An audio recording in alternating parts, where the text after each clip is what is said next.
Prepara ahora el gobierno local con el plano de construir mga evacuation centers na syudad. Según con el jefe del CDRRMO, Dr. Elmir Apolinario, plano del gobierno local para construir mga evacuation centers, uno na Kabatangan, dos na Costa Este y dos na Costa Oeste. Tali también según el mga non-government organization o NGO, quien quiere ayuda con el gobierno local a ser posible con este plano. Según pa con Apolinario, tiene también un technical working group quien finaliza con este plano.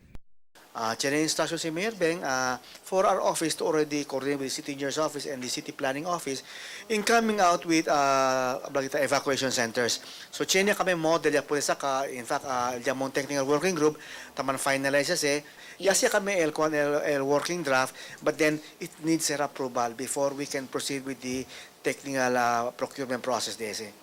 Preparación según este del gobierno local para tiene donde puede estar temporariamente el mga evacuantes na hora de calamidad igual el mga grande avenida que posible experiencia el pueblo este tiempo de aguacero.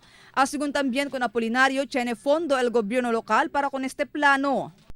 It's a dome-like structure that will be in place in several areas of the city. These things are designed to serve as an evacuation center temporarily with the amenities or facilities in place like water, light, and of course, roof on the heads. Cada vez tiene mga evacuantes el ciudad igual mga víctima de quema o igual del guerra del año 2013, taque da evacuation center di ila el mga eskwela publika. Pero si ta-acorda taman discourage el Departamento de Educación para hacer evacuation center con el mga eskwela por causa kay ta-afecta este con el edukasyon del mga estudyante y tiene vesta destroza el mga classrooms y otro facilidad na lugar. Ahora que no pa evacuation center el ciudad, el mga covered courts na diferentes mga barrio anay, el ay serví como evacuation center del mga evacuantes. Marifita Mayo, Dateline Zamboanga.